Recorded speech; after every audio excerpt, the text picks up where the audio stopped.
security enforcement measures on the Mexico side of the border, both at ports of entry as well as along the Rio Grande River, to prevent illegal immigration from Mexico into Texas. In particular, Tamaulipas will provide the personnel, the resources, and tactics to stem the flow of illegal immigrants walking across the border at low water crossings.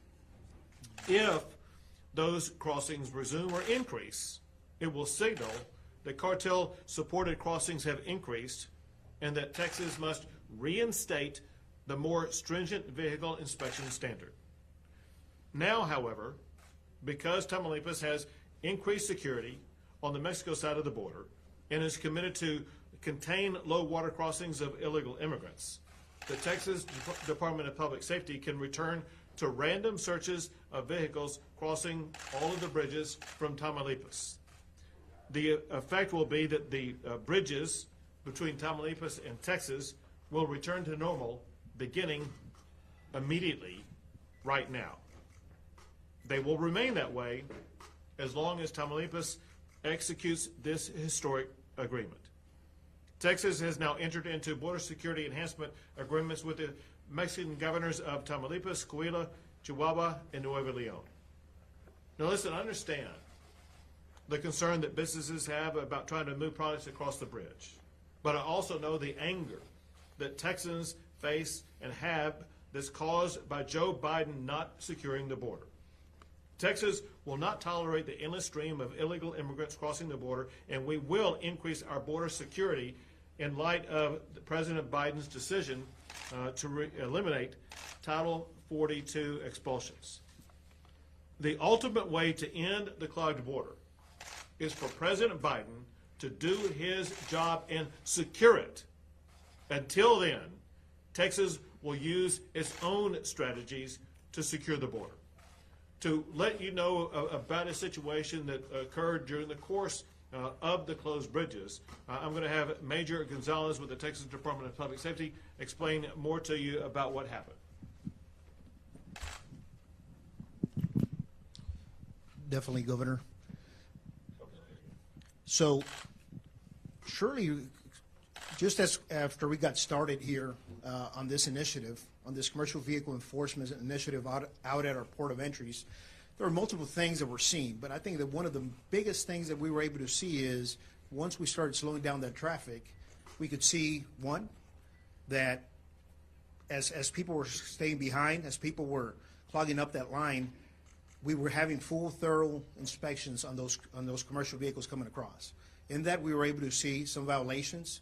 There was some violations that increased because of that full, thorough inspections, excuse me. But the other thing also that we're able to see is just a few days later, some of our trucker that are bringing all that freight across, we could see that they started their own strike on the Mexican side of the far port of entry. But just about a day and a half, 2 days later, the cartel went in there and they started, they burned multiple vehicles, and they also started shooting around that area. The truckers who were out there striking were scared, and that's when that strike finally ended. And so that truly showed the impact that this has been having not only on the truckers, but also on the cartel, and the desperation to open up that port of entry to continue to do what they've done. That's one of the examples that we've had. We've had others where they've talked about, everything that's going on the Mexican side and how that has affected them. And also they've told us that they're concerned with taking different routes to different port of entries because, again, they will be stopped by the cartel representatives. So, again, it has had a big impact on them, and it's something that could easily be seen that occurred just a few days ago. Thank you. Thank you, Major. And now I present to you Governor Cabeza de Vaca. Thank you. Thank you. Good afternoon. Thank you, Governor Abbott. It's my pleasure to be here with you today in Weslaco, not very far from Tamaulipas. As we discussed, we are delighted always to be a partner in every endeavor regarding trade, travel, and security of our shared border. I thank you for trusting us and asking for assistance in this matter. We're happy to help. These issues on our shared border are certainly unique. we have many shared interests in seeing and disrupting of organized crime, which is chiefly responsible for human trafficking we are witnessing today. We'll make no mistake, the only way to cure these issues is to work together.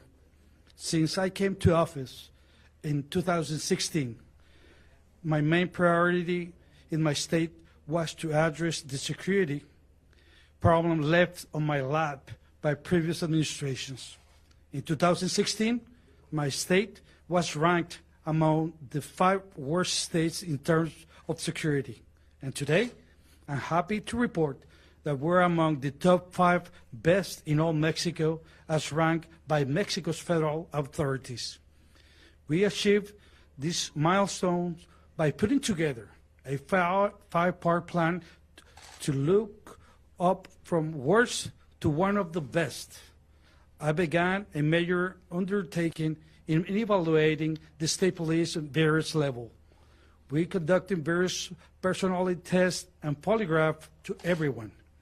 We started a major recruiting effort and doubled our police force and established 2 police academies and universities to train our police officers.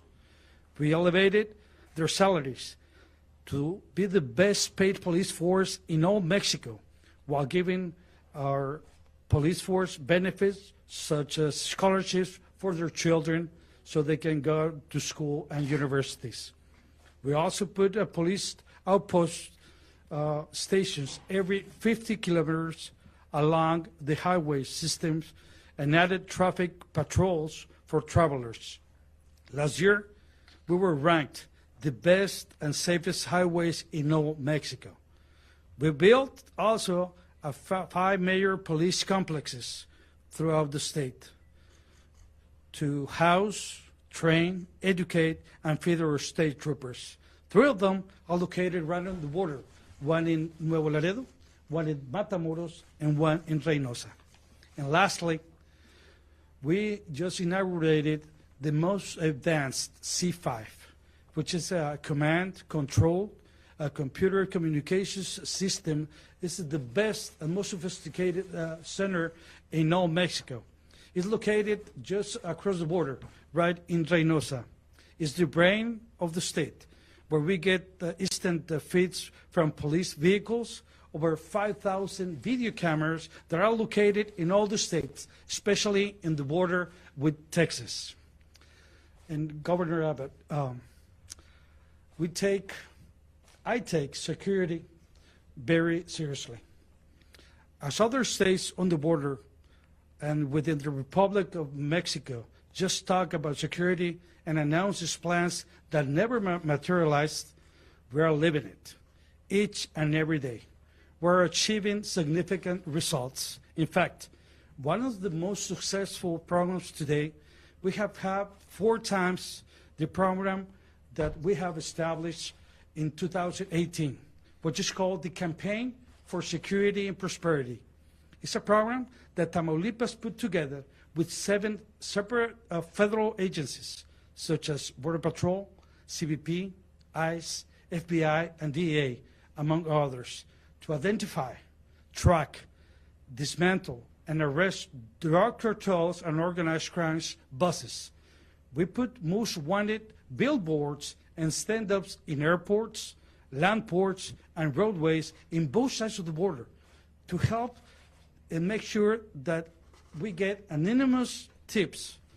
I'm happy to report that we have captured over 16 buses of the organized crime, many of whom we have delivered to the authorities here in the United States. Organized crime pays no attention to the border, which is why we have these issues in both countries. Human smuggling has become a billion-dollar business. As things stand today, there's no end in sight. I mention these things because the main subject of why we're here today is security. Security on the ports of entry and between the ports of entry in concern that takes cooperation and commitment and efforts of all of us. And though we have worked with the Texas Department of Public Safety for various operations, we must renew our efforts to continue working together between Texas and Tamaulipas to help solve these issues. Immigration control is a federal issue, but I will always commit assisting where we can do what we have to do. Ultimately, it will also benefit the people of Tamaulipas. We don't want organized crime in my state any more than you do. This is not an easy task. We don't have only 9 miles of border and one boarding cross like my neighbor to the west. We have over 230 miles of border with 18 boarding crosses. We're talking about 50% of the commerce that goes between Mexico and the United States goes through Tamaulipas and Texas. In the meantime, international trade must get back on track. That's why I'm very much looking forward to working with you and fighting organized crime on our shared borders. And as I always said, let's remember one thing.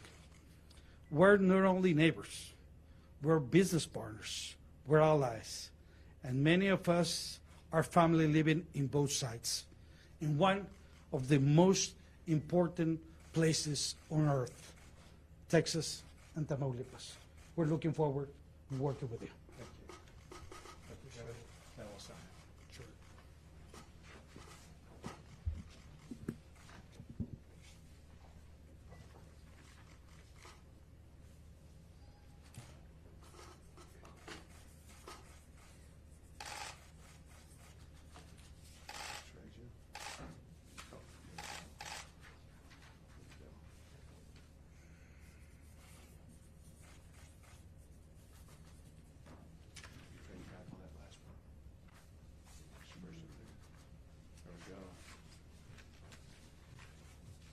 This is the agreement between Texas and Tamaulipas.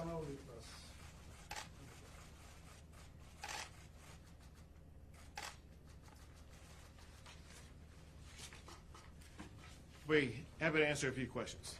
Governor Cabeza, the Vaca, Ron Weslaco reports, we have seen trucks being set afire near the Reynosa Far International Bridge.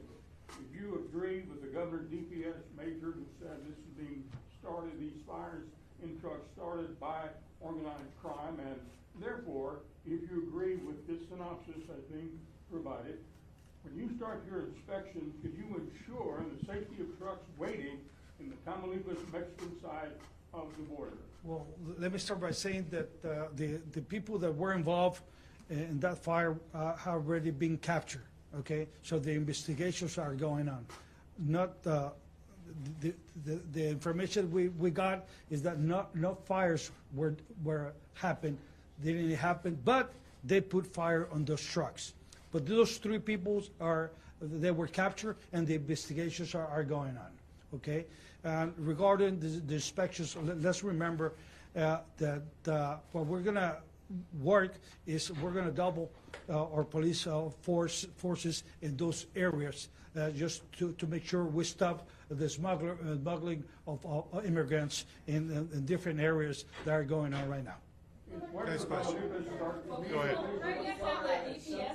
Some of your own agents have told us that they believe at the heart of this border crisis has been Mexico's inability to secure the border, whether that's ineffectiveness or whether that's corruption or anything of that nature. So why do you believe 4 separate Mexican states now will be able to uphold their end of the bargain? First, let's be clear. The reason why there is a border problem with regard to illegal immigration is action or inaction by President Biden and his administration. Remember when President Biden took office, we had some of the lowest border crossings in decades because of policies that were put in place by the Trump administration. All the Biden administration had to do was to continue those policies that were put in place by the Trump administration. Instead of doing that, the Biden administration eliminated all of those policies, and he sent a message to the entire world that the border of the United States was open, anybody could come in. If Biden were to stop everything that he did and reimpose the policies that were put in place by the Trump administration and tell the world that the border to the United States is closed, as opposed to assisting them in, it would once again lead to far reduced border crossings. We're gathered at an event today solely because Biden is not doing his job. That said, because Biden is not doing his job, it has left Texas to come up with strategies to more effectively secure a border. This is one of those strategies. Then to more directly answer your last question, what's going to happen, as we discussed, but also as I discussed with the other Mexican governors, there is the expectation, because of the increased security efforts by these bordering states to the state of Texas, there's the expectation that there will be a reduction in illegal immigration. If those expectations are not fulfilled, and we see an increase or even a continuation of the illegal immigration traffic we're currently seeing, Texas can reinstate the enhanced security measures for vehicles coming across the border. Gobernador, ¿cómo exactamente va a reducir la introducción de personas cruzando la frontera de manera ilegal usando la policía estatal? How much drugs and illegal immigration has been stopped as a result of these new checks that you imposed last week? So let me be clear about something, and I'll be. In fact, I'll let. I was going to answer, but it comes. The answer I have for you comes from Director McCraw, the director of the Texas Department of Public Safety. He's the expert on this, and I will let him answer your question. Thank you, Governor. Not surprisingly, when we reported back that there's actually no human trafficking and or drug trafficking we've been able to detect, we've done 100% compliant investigations. In fact, it was an expectation, recognizing the cartels know what they're doing. They don't like troopers stopping them, certainly north of the border, and they certainly don't like 100% inspections of commercial vehicles on the bridges. And once that started, we've seen a decreased amount of trafficking across those bridges. Common sense. So, and I'll just reemphasize that. Obviously, I'm going to point out two things. When the cartels know that every vehicle is going to be inspected, they're not going to put their contraband or immigrants that they're smuggling into vehicles at the time.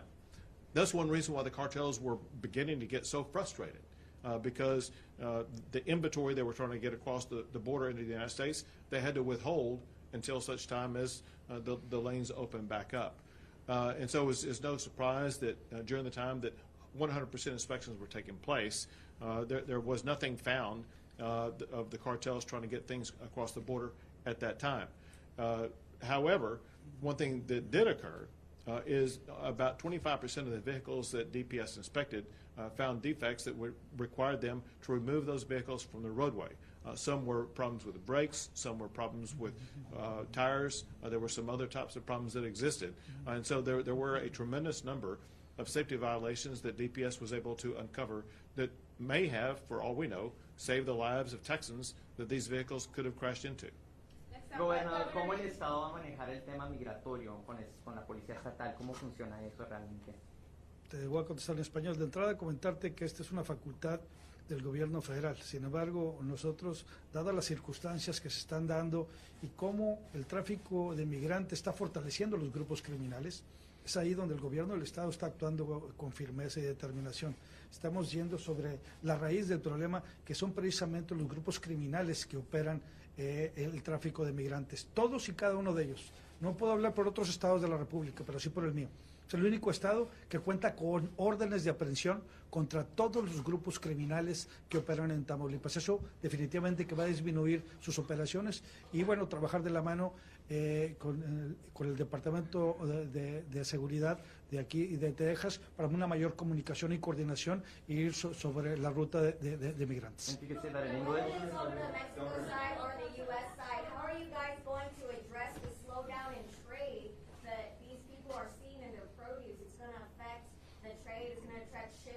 Shipping and also people's businesses, especially locally, like grocers or people here who get produce from Mexico. So whether it's on Mexico or the west side, how are you guys going to address that slowdown in that produce coming across? I'm going to make 2 points. First is, as we are speaking this moment, all these bridges are open back up to normal trafficking. And so all the goods that used to go from one country to the other at a very rapid pace, they are moving at that rapid pace as we speak right now. With the caveat, and that is if we do see increased trafficking across the border, we will strategically shut down certain bridges. However, this is the very important point I want to make, and that is there are a lot of businesses who make money by moving products across the border. Those businesses need to be involved right now in communicating with President Trump and President Lopez Obrador, because it is going to cause financial challenges to businesses, especially in Mexico, if we have to re-implement these measures, which I'm not hesitant to do so whatsoever. It will be Lopez Obrador who's going to begin to deal with the financial consequences of the actions of the state of Texas, unless and until he will work with President Biden so that they will make sure they stop immigration that is illegal by the laws of the United States of America. Governor Abbott, you said previously that you would, or you just said that you would re-implement the mechanical inspections of vehicles at the bridges if there's an uptick in immigration, illegal crossings.